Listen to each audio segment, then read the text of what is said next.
This is another Bufo Talk with Mario Garnier and is proudly sponsored by Bufo Camp, a men's retreat. For more information, visit www.bufocamp.mx. Hello everyone, this is Mario Garnier and welcome to another episode of the Bufo Talks.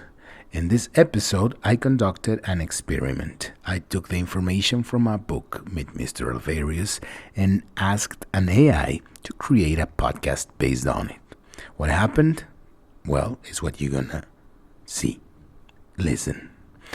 The result is a conversation between two AI-generated radio hosts discussing Bufo. I believe some parts are insightful, while others might not be entirely accurate. However, I see this as a valuable experiment and I wanted to share it with the community. So let's dive in and explore this unique AI-generated discussion on Bufo.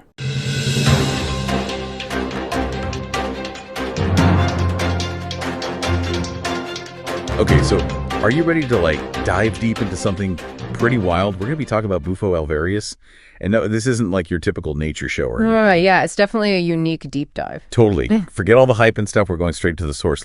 What makes this toad and its, let's just call it its special ingredient so fascinating? Exactly. We've got this book here. It's called Meet Mr. Alvarius. Okay. And let me tell you, just the preface alone hints at some pretty mind-blowing stuff. We're talking ego-dissolving journeys and mystical experiences and all that. Yeah. I mean, what's really interesting right away is just how laser-focused this whole deep dive is. It's all about the toad and this 5-MeO DMT it produces. Exactly. So, to kick things off, let's paint a picture for our listeners. What exactly is this Bufo Alvarius, and where does it even live? Okay, so Bufo Alvarius is a toad, and it lives in the Sonoran Desert. Okay. And it's actually pretty elusive. It spends most of the year, burrowed underground. A true desert dweller, you could say. Oh. But then when monsoon season hits, things get kind of interesting. Ooh, monsoon season. Sounds dramatic. So what happens then? Does it, sing in the rain or something? Not quite singing, haha, but it does have the super unique way of announcing its presence. As a defense mechanism, it secretes a substance that's got 5-MeO DMT in it. Wait, hold on. It's a powerful psychedelic compound. Okay, a psychedelic compound. From a toad. Okay, this is already way more exciting than your average amphibian. Right. So this 5-MeO DMT, is that what makes this toad so special? It's definitely a key part of the story. And what's fascinating is that 5-MeO DMT isn't just found in toads. It's actually in your body, too, right now. Wait, are you serious?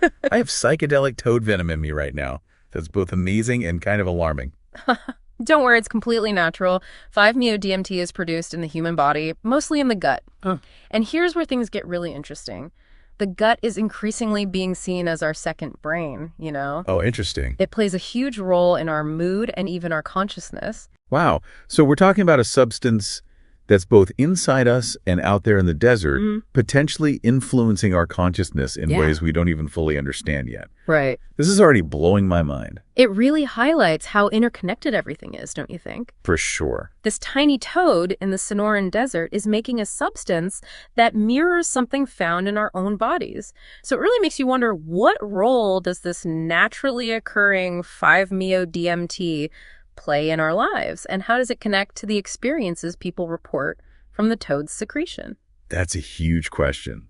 And speaking of those experiences, our book, Meet Mr. Alvarius, seems to suggest some pretty intense ones. It describes 5-MeO DMT as a vibrational elevator. Yeah, that's a great analogy. It's think of it this way. 5-MeO DMT can shift how you perceive reality. It can take you to different levels of awareness, almost like ascending different floors of a building. Oh, wow. And the floor you reach, it depends on a lot of factors, your mindset, your intentions, even your individual biochemistry. Okay, so it's not a one-size-fits-all kind of experience. It's more like a personalized journey guided by this, what did you call it? This cosmic elevator. Yeah, something like that. I'm starting to see why people are so drawn to this.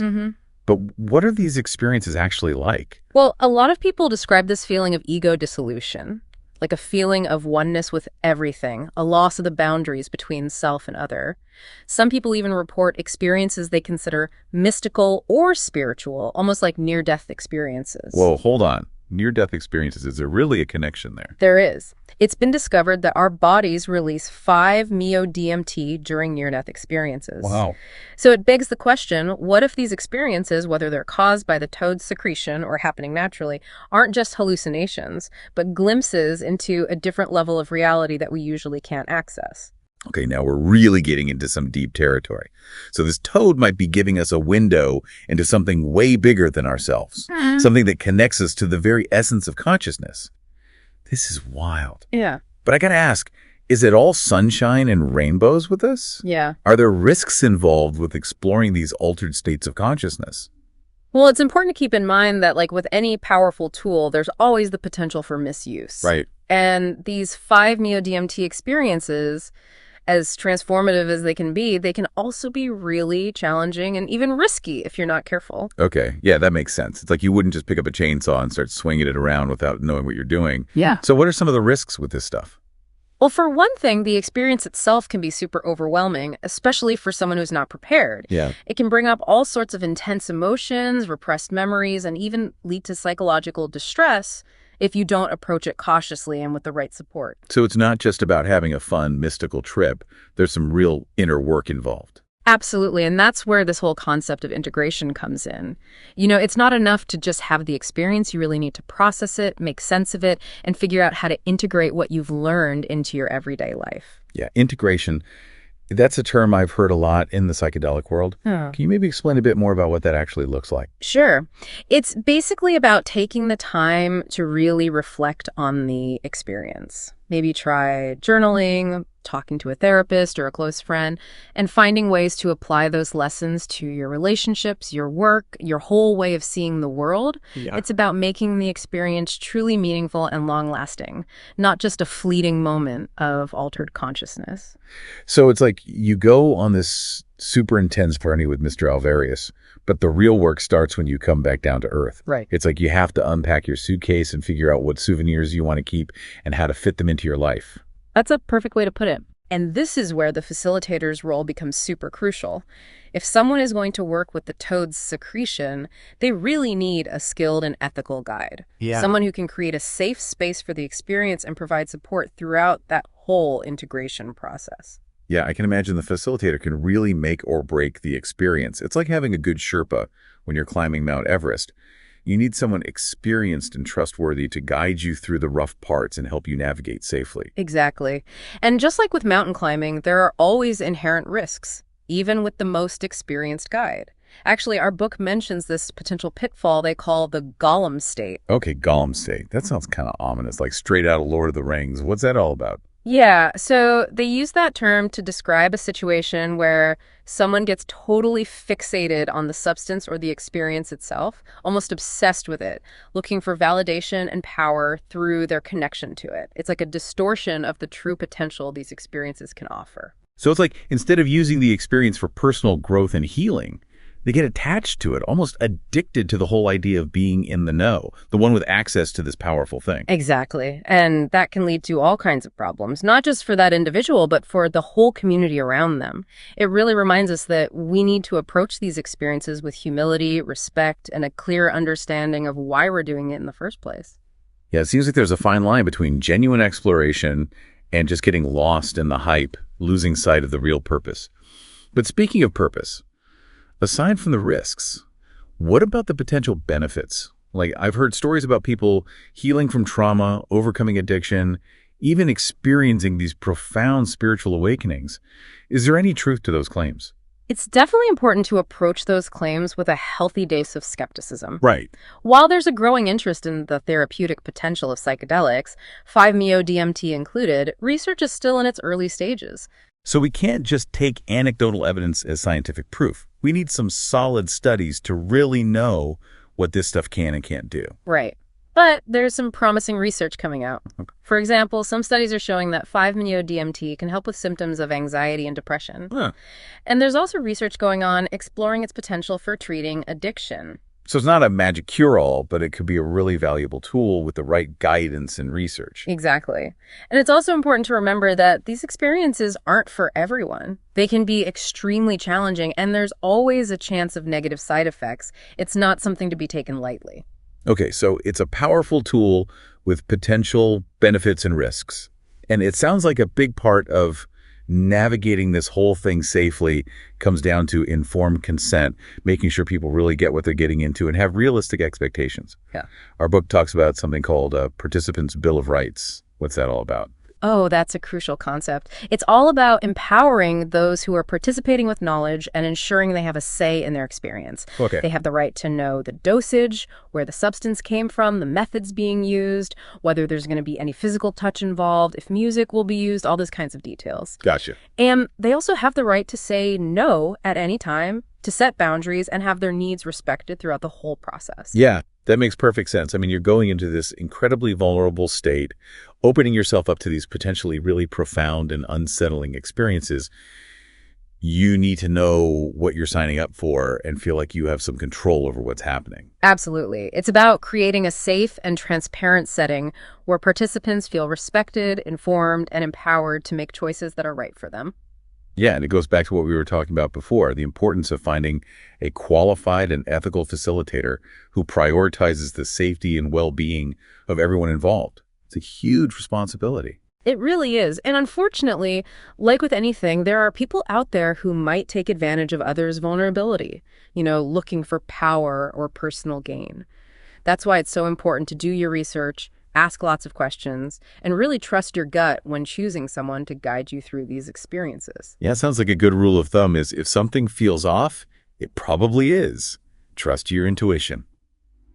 But let's shift gears a bit and talk about the toad itself for a minute. It's easy to get caught up in all the human-centric parts of this whole story, but we got to remember that we're dealing with a living creature that has its own important role in the ecosystem. That's a great point. The Bufo Alvarius toad isn't just a source of a psychedelic compound, it's a fascinating creature in its own right, and it plays a really vital role in its environment. Okay, so tell us more about Mr. Alvarius in his natural habitat. What's life like for this psychedelic toad when it's not being milked for its secretions? Well, like we talked about before, they're mainly found in the Sonoran Desert, and they're incredibly well adapted to survive in that harsh environment.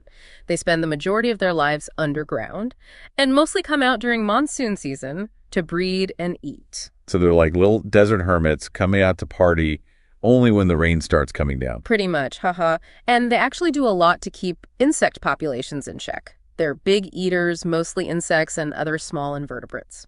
So they're like the little guardians of the desert, keeping the whole ecosystem balanced. But I gotta ask, are they endangered? With all the attention they're getting for their psychedelic properties, I'd be worried about people over-harvesting them. Yeah, that's a valid concern for sure. Yeah. While they're not officially considered endangered yet, there are definitely threats in certain areas, things like habitat loss and, as you mentioned, the illegal trade of their secretions. Oh, man, that's sad. It's like we're so eager to tap into the toad's wisdom, but we're not always so respectful of its own right to exist and thrive in its natural environment. Right. It's a big reminder that we need to approach all of this with a sense of responsibility and respect for how interconnected everything really is. Yeah. We can't separate our desire to explore consciousness from our responsibility to protect the natural world, including these creatures that are showing us these experiences. Yeah, that's a powerful message. We're not just talking about personal growth here, but our relationship with nature, with the planet, and that delicate balance that keeps us all alive.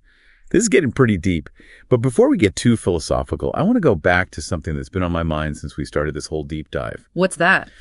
Well, we talked about how 5-MeO-DMT is naturally found in our bodies, and you mentioned that connection to near-death experiences. Yeah. If our own bodies are producing this substance, even in small amounts, what does that say about our own natural capacity for expanded consciousness? That's a great question. It makes you think that maybe these experiences, these altered states of consciousness, aren't as foreign or strange as we tend to think.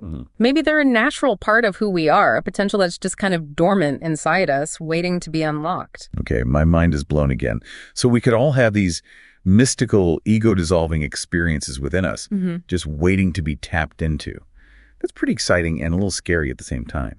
It definitely challenges our typical understanding of what consciousness is and what it means to be human.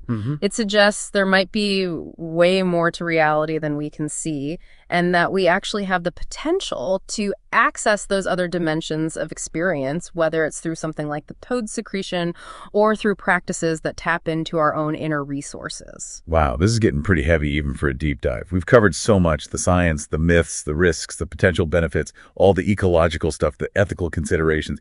It's a lot to take in. It really is, but I think that's part of what makes this so fascinating. Yeah. The Bufo Alvarius toad and 5-MeO-DMT are like portals to a whole new world of exploration, a world that challenges our assumptions and makes us question everything we thought we knew about ourselves and the very nature of reality. It's a journey that takes courage, curiosity, and a big dose of humility, for sure. We're not like conquerors of consciousness, but explorers, navigating uncharted territory with respect and reverence for all the mysteries out there. It's like we've been on this crazy journey, bouncing back and forth between the science of 5-MeO-DMT and the more like mystical parts of the experience. It's a lot to process. It really is, and it just shows how complex this whole topic is. We're talking about something that blurs the lines between what's physical and what's not, the scientific and the spiritual. It makes us rethink those neat little categories we have and like forces us to broaden our understanding of what's even possible. Totally. And it all comes back to this little toad hanging out in the desert. This Bufo Alvarius has become this like cultural icon, a symbol of this whole psychedelic thing that's happening. It's kind of wild when you really think about it. It is, and it reminds us that nature is full of secrets, so many ways to unlock different parts of ourselves and our reality. But like we talked about before, we have to approach all this with respect, responsibility, and a commitment to doing things the right way ethically. For sure. We can't just use these resources for our own personal gain and ignore the bigger picture. It's about finding that balance between exploring ourselves and thinking about the well-being of everyone, between scientific curiosity and respecting the spiritual side of things. That's a great way to put it. And it's important to remember that this is just the start. This deep dive is not the end of the journey. If this has sparked your interest, I encourage you to keep digging, keep learning, and keep asking questions. There's so much information out there, and the more we know about these substances and what they can do, the better we can navigate this whole new world of consciousness in a responsible way. I think that's a perfect way to wrap things up. Knowledge is power, but it also comes with responsibility. As we keep exploring these mysteries of consciousness, let's do it with open minds, compassionate hearts, and a deep respect for how everything is connected. Well said. Who knows what amazing things we'll discover as we continue to explore the hidden depths of ourselves and the vastness of nature. The journey's just beginning. And that's a wrap on our deep dive into the world of Bufo Alvarius and 5-MeO-DMT. Until next time, stay curious, stay informed, and keep exploring the mysteries of the universe, both inside and out. This is another Bufo Talk with Mario Garnier and is proudly sponsored by Bufo Camp, a men's retreat. For more information, visit www.bufocamp.mx.